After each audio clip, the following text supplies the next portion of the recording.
So Bishop William Barber just wanted to see the color purple like a lot of you out there, but instead he was escorted out of the AMC movie theater by two Greenville, North Carolina police officers.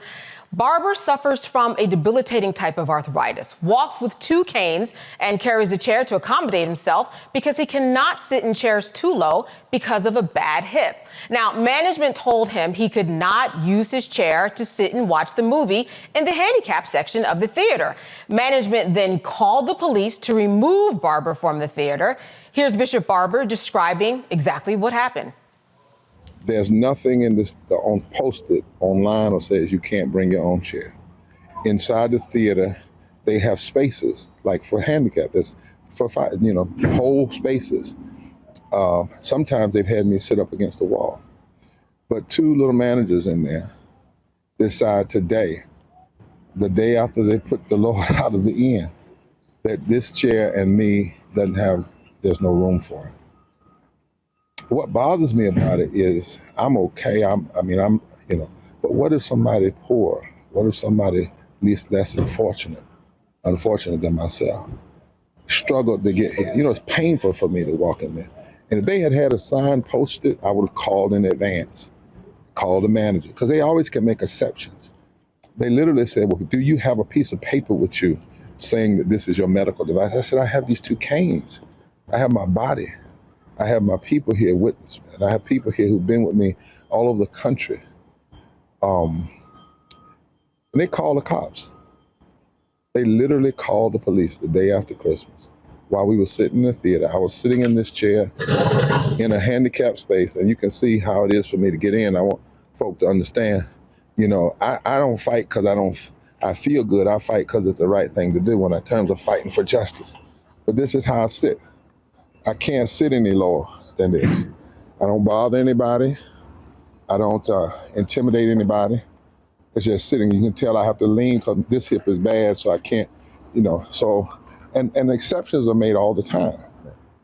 What do you think this says for the education around people with restrictions? Yeah, it says we've not gone far enough. It says that people want to say, even to disabled folk, you have to be disabled like this. In other words, you got to be able to sit in a wheelchair like we describe it in our rules that we can't produce, or you can't come in. And we're not going to tell you that in advance. They have no idea how much energy it takes me to move. I have ankylosing spondylitis, one of the worst forms of arthritis there is. And I move and go because I'm on heavy pain medicines and whatnot. And I don't make any excuses about that. But I've taken this chair in the hospital. In a hospital where they really have to be concerned about fair housing. And they've never said to me in the hospital, you can't come in here with your chair. I've taken it in restaurants, movie theaters. I've taken it in the largest pulpits in this nation. I preach sitting in this chair. I've flown it overseas. I took it in the Vatican when I met with the Pope. But I can't come in a Greenville theater with my 90-year-old mother the day after Christmas? That's the level of your consciousness? Two police, and I've never been arrested for anything violent. If anything, I submit to nonviolence. Right? And you call two policemen to pull me out of a theater the day after Christmas. But I'm standing and talking to you because it stops with me. Because I'm wondering now, what else have they done to other people? What ways have they not been accommodating to other people? So in that sense, if they had to touch me today, I'm glad about it. I intend to call the mayors of the city and others and get them involved, because this is, I was standing in there and I was thinking about, what if I had fallen out arguing with them, or somebody like me, and as I said, to this date, they haven't even said, here's your money. When I said to them, my 90-year-old mother, it did not faze them. My 90-year-old mother, who's actually having some mental, I'm worried now about her. Is she got anxiety in there? What's going on? Because she looked back, and I saw her look back and she stood up and I said, Mom, it's all right. So she would calm down. And really that's the reason. If it hadn't been for her, they would have had to arrest me. Yeah, and y'all can see I'm getting up, Aron. I do this, and I'm not ashamed. I'm glad every person God used in the Bible had a disability. Moses stuttered. Jeremiah had despair. Jesus was born outside. Paul had thorn in the flesh. That's not what I'm ashamed of. I'm ashamed of a business in my state, the state that says we are the place where the weak grow strong and the strong grow great. That somebody who's weak with a disability would be thrown out the day after Christmas simply for just wanting to sit in this. Out of the way, not in anybody's way, not in any aisle, not by any exit, not in any fire hazard. But they call the police. So here's what happened next. Ryan Noonan, the vice president of corporate communications at AMC Theater, provided the following statement to the local affiliate WNCT.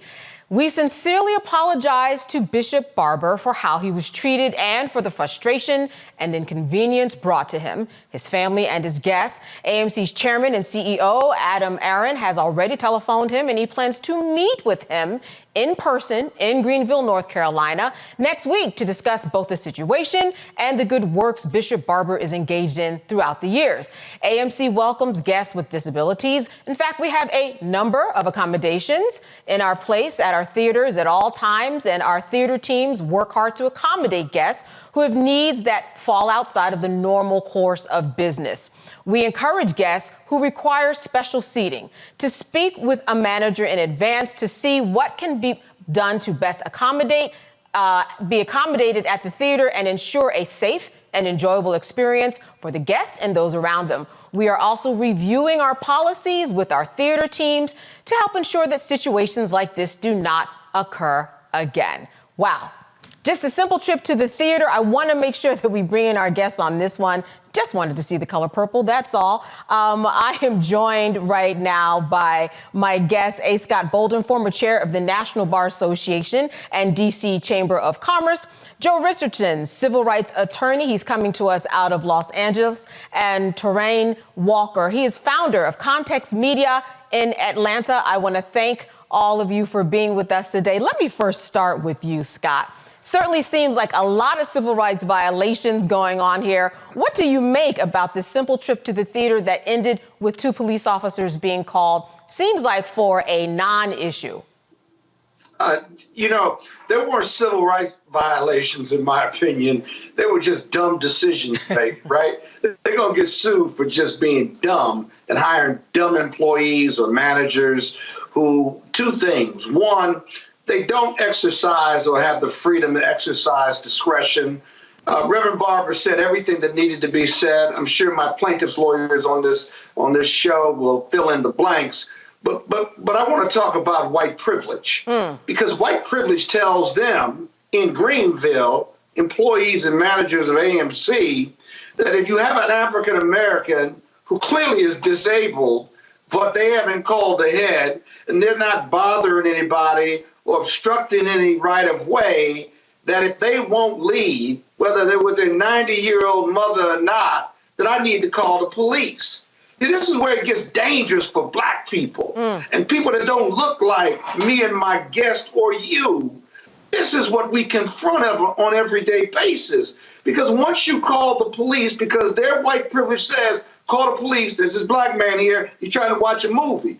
Or these young girls are selling lemonade, or they want to barbecue outside. And then it gets dangerous for black people. See, white America, it doesn't get dangerous for them when they call the police on each other, if they ever do that, but it gets dangerous for us. And thank goodness Reverend Barber, did not exacerbate the situation, left quietly. Wasn't clear whether he left his mother, 90-year-old mother there or not, or they left and what have you. But I want to praise AMC's response, but they need to look at one more thing. That is the training of their employees and giving them discretion to make accommodations for people, especially those who are clearly need an accommodation. Absolutely. I've been with Reverend Barber. It's hard for him to walk, let alone sit down. You can just see it. You don't even have to be close to him. And so it's just idiocy, really, to be honest with you. And so if they get sued, They're going to be sued for being idiots. They're going to be sued for violating his human rights or civil rights, but they can throw that into the lawsuit. You know what, Torin, I want to make sure I get your name right, first of all, and I want to pass it over to you. It seems to me that when we go to the theater, there is an open space for you to bring a chair, whether it's a wheelchair or your own chair. What could have happened that would have made this go so wrong? And how do you feel about the AMC's response? I don't think any of us have been in a theater where we have not seen ramps and we have not seen accommodations for people who have disabilities and be able to sit down. It's surprising to me that this got as exacerbated as it did. It's sad to me because this seems to me like more of a failure on the part of the management of that particular theater. And unfortunately, this is something that happens all too often because, as some of us know, there's been a conversation around customer service and around the quality of customer service people are getting when you're dealing with the public. And this sounds like a situation where somebody either did not want to do their job, or they were too ridiculous, or they were power tripping on the fact that somebody with an obvious disability who has two canes, and like your other guest said, I've actually been in spaces with Reverend Barber before. It is difficult for this man to get around. He's obviously, has some physical issues. And if he's got a 90-year-old mother with him and he's got other people with him, clearly he's not trying to fake to get into the movie theater for a half-price ticket. He's just trying to find an accommodation to sit. And like the other guest said, when you escalate something to the point where you have to call the police to escort someone who obviously has a disability out of a theater, that's when things become very deadly for Black people. Because how many simple situations have we seen where somebody who has a small minor altercation with somebody in a place of business and the police get called and something that could be a conversation turns into something deadly and it turns into death? This is ridiculous. And something else I want to say is, because this Reverend Barber is in his home state, and I'm not sure if he's based out of Greenville or Greensboro, but part of me wonders how much of this is some sort of maybe a possible vendetta, some sort of issue somebody may have with some of the work that he does, because he's somebody who's very prominent. Yeah. He's somebody that's very visible and somebody everybody knows. So I wondered if this was somebody who had an issue with his work and tried to get back at him by using this minor incident to create something that could have been deadly. And it's an interesting point because it does seem silly, and he would even agree with me in saying that if we look at him, we see he has a disability. So what exactly is the problem? Joe, what are your thoughts here in terms of a lawsuit coming? Listen, I know that the AMC has apologized. There's going to be a meeting to talk about the good Reverend's work and changes to come, but this is a major problem.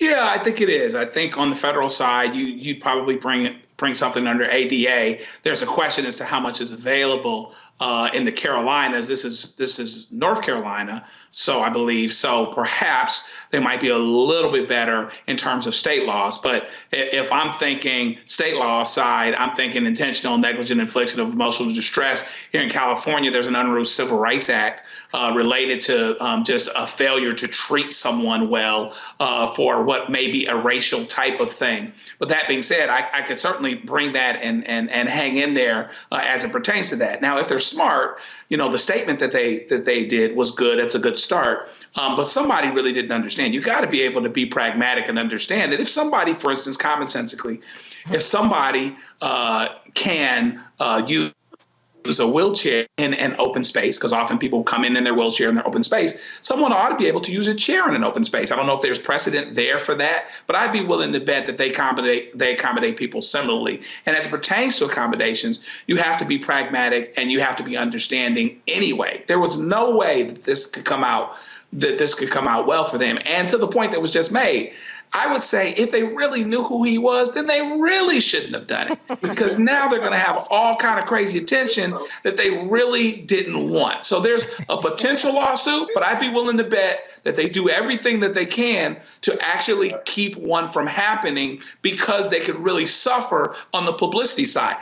Frankly, the courts might be with them. You never know. Those are progressive courts over there. Yeah. But they're going to have a problem from a public relations standpoint. And it seems like they're trying to get in front of it. But to the point made, you got to have more flexibility so that folks aren't just trained to just say no if something doesn't fit in a category, because now you've opened them up to potential legal liability and it could hurt them in their pockets. Yeah. And you mentioned intentional or negligent infliction of emotional distress, not just to him, but to his mother, too. Yes. Who stood up and was wondering, well, what's going on with my son? And he said, Mom, I'm okay. Sit down and drink enjoy the movie. But it seems like in this situation, Scott, that, as you said, it might have been a little stupid, but at the same time, what he is really trying to do is speak up for someone who is not as fortunate as he. He said, listen, I'm okay. But there are other people who might have been treated this way, and that makes it even a bigger problem because I'm who I am and I have the stature. But he said someone who's poor and may not know their rights may not come forward like he is doing right now.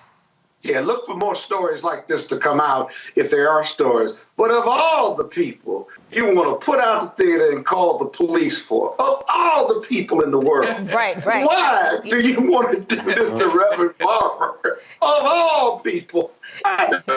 The CEO is like, damn. It's such an unforced error. It's such an unforced error. You're like, this can't be happening. Right. The CEO said, this can't be happening to me, you know? Yes. But I will say this.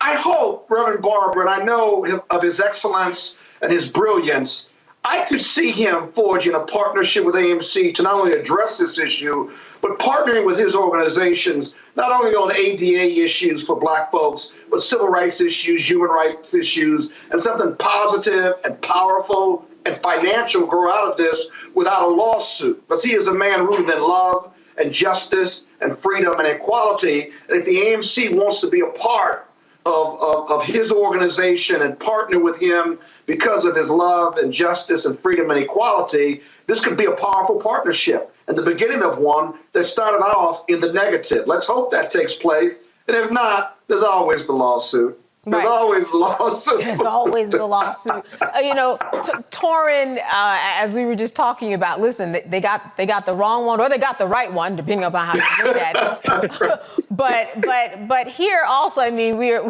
talking about him. We're talking about the Color Purple movie. We're talking about so many things that just make this ripe for being wrong.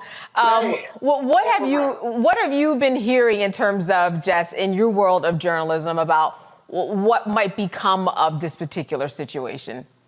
Well, you know, if you're a business owner and you have a situation like this, the first thought on your mind is, what do I need to do to make this go away? So this is an excellent opportunity for AMC and Reverend Barber, like the brother said, to forge an opinion. What I have been hearing, like, from journalists is like, this is the perfect storm of bad things that could have happened. You have Reverend Dr. Barber, who works in the tradition of Dr. Martin Luther King, who takes an older woman who's in her 90s, who has a history, who probably knows the history of how these things played out in the 1950s and 1960s, going into a theater. Then you have basically management who basically comes up and says, hey, you can't sit here. What does that sound like? And then when that doesn't work, then you call in the police. It's like you basically got a civil rights movement right there in front of you, in front of the whole world. So this is an absolute disaster. And all it takes is for Reverend Barber to get on the phone, and you can get about 20 or 30 Black journalists to fly into that city to be right there and get some marches and everything. So it's in their best interest to make this right as quick as possible, get rid of and deal with the people who made this happen in that particular locale, and then make it better. So yeah, this is just, you don't want this. This is the worst possible scenario. Absolutely. As you said, everybody he can call, they're at his fingertips right now. He can start a whole movement with this and make an amazing point. Joe, what are your thoughts about if he does bring a lawsuit? What's the message here? Because he knows his rights, but what do you want people to know? I always tell people, if you feel like something's wrong, there probably is something wrong. Like, in your spirit and your soul, there's probably something illegal. There's probably a case for action. And what do you want people to know who might be out there thinking, this happened to me? What should people do who are not in a position like he is?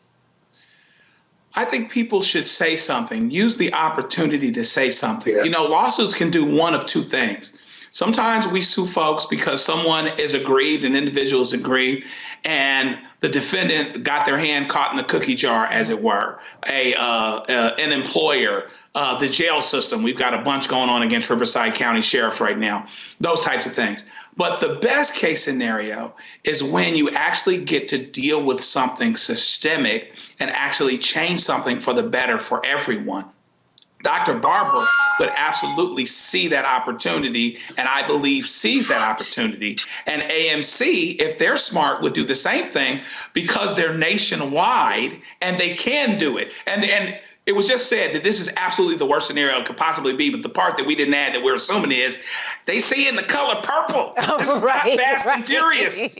Right, exactly. They have got to fix this. I mean, AMC can be on the forefront of making some positive change. Hey, we right around the corner from February. Let's do a justice series in our theaters. There's all kinds of stuff that they could do. But a lawsuit, hopefully at best, a lawsuit by itself isn't necessarily going to change anything unless you can deal with something larger and systemic. Now, sometimes a few individual hits will do something that will make a bunch of folks fall down or whatever else. But this is where America is watching. Much of America is watching. You've got perhaps the most consequential civil rights leader, as much arguably as anyone else. And this is an opportunity. And AMC can actually do something and be on the front this way. I tell people all the time, I'm fine for suing people. I'm fine for having a hard case. But why don't we change something permanently if we get a chance to do that? And you can draw more beads with honey. How many times in the history has a misunderstanding ended up becoming something out of necessity that was permanent and that was sustainable and dealt with something systemic? This could be one of those opportunities. Absolutely. Well, listen, this ought to be an interesting meeting. Certainly more to come on that. He just wanted to see silly. That's all. My goodness. Listen.